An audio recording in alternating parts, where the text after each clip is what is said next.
Programme news watch में नाज़रीन एक बार फिर आपको खुशामदीद कहते हैं और प्रोग्राम के इस मरहले में हम आपको बैंक से निकाले गए एक मज़दूर की कहानी सुनाने जा रहे हैं। इस मज़दूर ने बहुत कोशिश की, बहुत मेहनत की, कई साल हो गए कि ये बहाल हो जाए।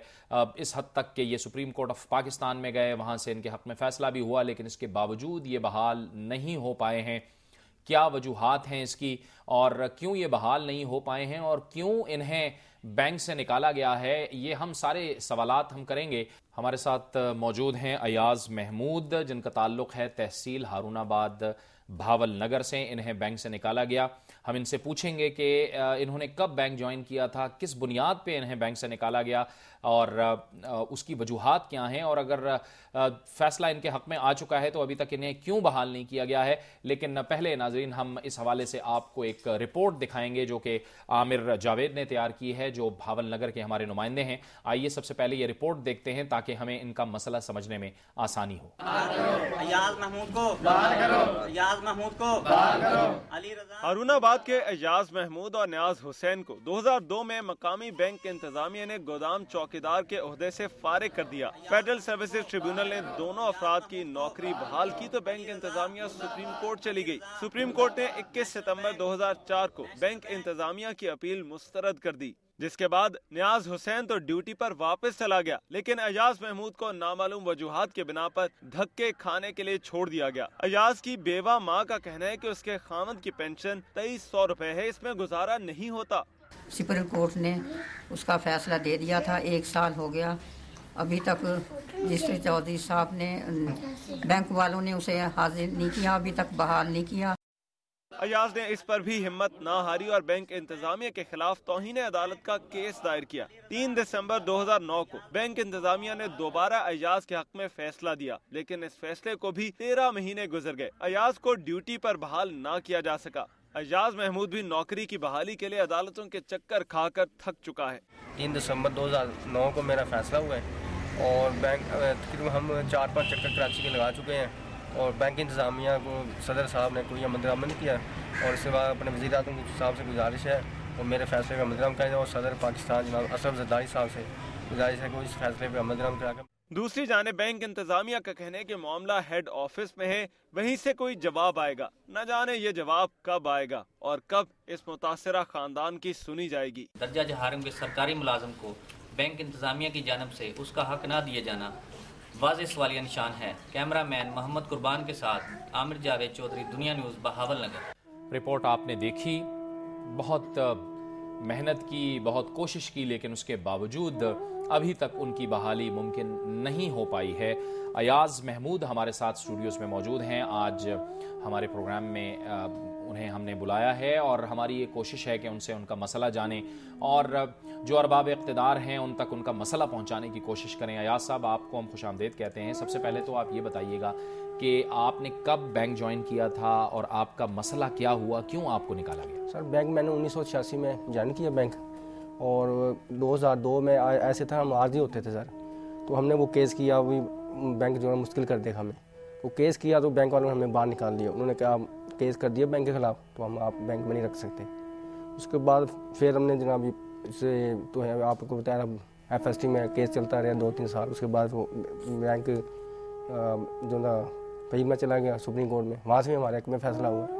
उसके बाद हमें तोहिन अदालत का केस किया, ये 3 दिसंबर 2009 को हुआ सर, लेकिन 5-6 चक्कर हम कराची के लगा चुके हैं सर। बैंक इस पर कोई हिलचुल नहीं करता जनाब जी। नहीं, लेकिन ऐसा आप हमें जरा ये समझाएंगे, आप निकाला क्यों था? उन्होंने आपको भी निकाला और एक और जो साहब थे जिनका नाम नियाज है, जी, उनको भी निकाला? उनको सबको निकाल दिया सर। 500 बंदा था उस टाइम। ठीक है, 500 बंदा था। 500 240 में फैसला हुआ था जो बैंक ने दे दिया था, उसके बाकियों के खिलाफ हो गया था। तो बैंक फिर उसके 240 के खिलाफ अपील में चला गया सुप्रीम कोर्ट में। वो हमने इसलिए सर केस किया था, भी हम आर्जी थे, भी मुश्किल हो जाए, तो बैंक ने हमें निकाल दिया। अगर आपने केस कर दिया, आप इसलिए बैंक में नहीं आए हैं बगैर किसी वजूहत से।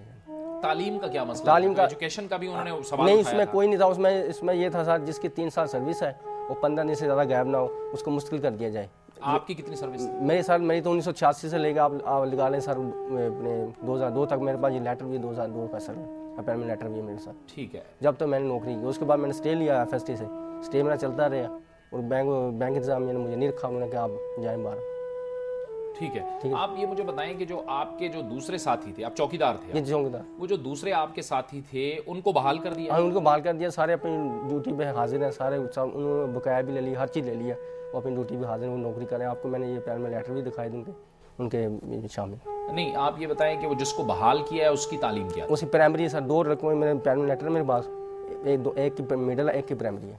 ठीक है, और आपकी क्या तालीम? मेरी मिडल है सर। ठीक है, यानी उसको बहाल कर दिया, लेकिन मुझे नहीं किया, आपको नहीं बहाल किया? हाँ, मुझे नहीं किया। अच्छा, आपको बैंक इंतजामिया क्या बताती है कि जब आप उनसे बात करते हैं कि ये जाहिर है ट्रिब्यूनल ने भी आपके हक में फैसला दिया हुआ है, फिर सुप्रीम कोर्ट ने भी जो बैंक है, नेशनल बैंक ऑफ पाकिस्तान है, नेशनल बैंक की जो प्ली थी उसको मुस्तरद किया हुआ है, आपको क्या बताते हैं कि वो क्यों हम आपको? वो कहते हैं आप जो फैसला हुआ है तालीम म्यार पे नहीं उतरते।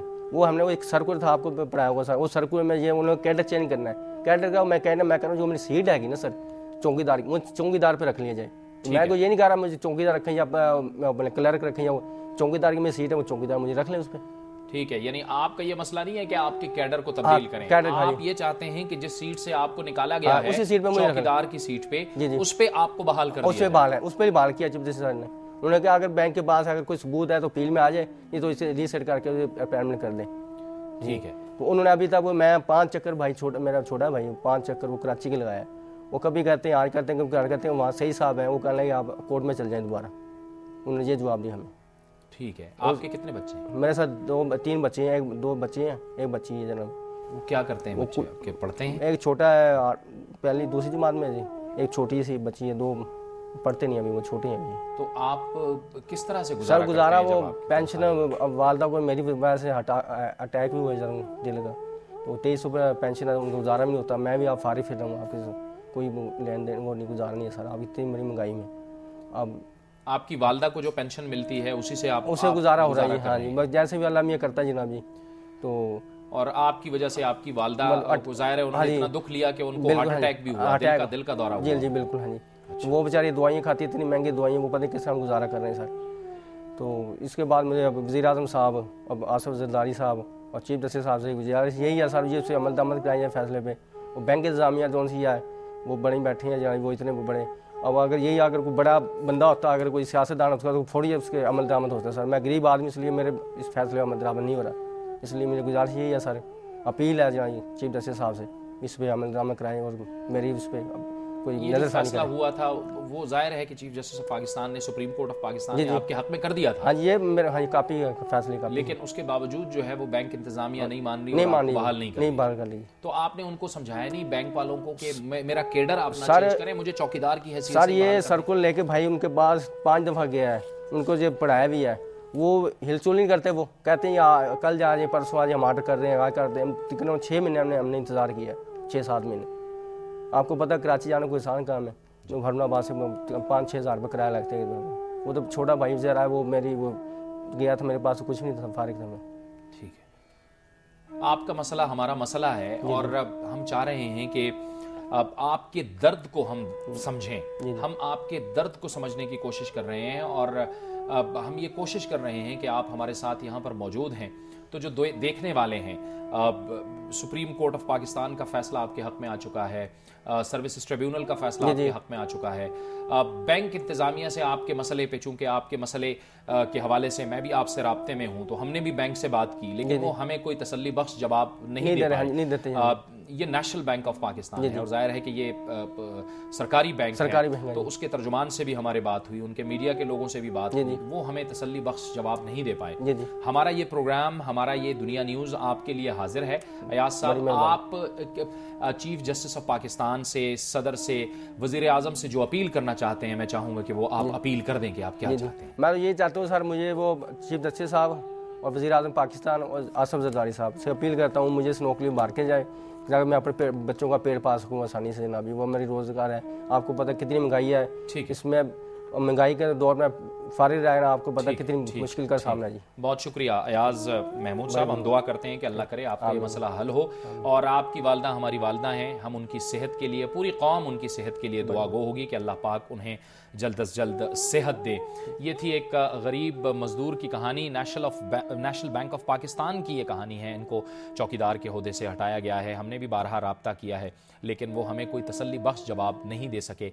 ये हमारे प्रोग्राम के ज़रिए से अपील कर रहे हैं चीफ जस्टिस ऑफ पाकिस्तान से, सदर से और वज़ीर आज़म यूसुफ रज़ा गिलानी साहब से कि इनके मसले को हल किया जाए और इनको जो इनका हक़ है रोज़गार हासिल करना, वो हक़ इनको लौटाया जाए। ये हमारा आज का प्रोग्राम था। इंशाअल्लाह अगले हफ्ते आपसे दोबारा मुलाकात होगी। जावेद इकबाल को प्रोग्राम न्यूज़ वॉच से इजाज़त दीजिए। अल्लाह हाफ़िज़।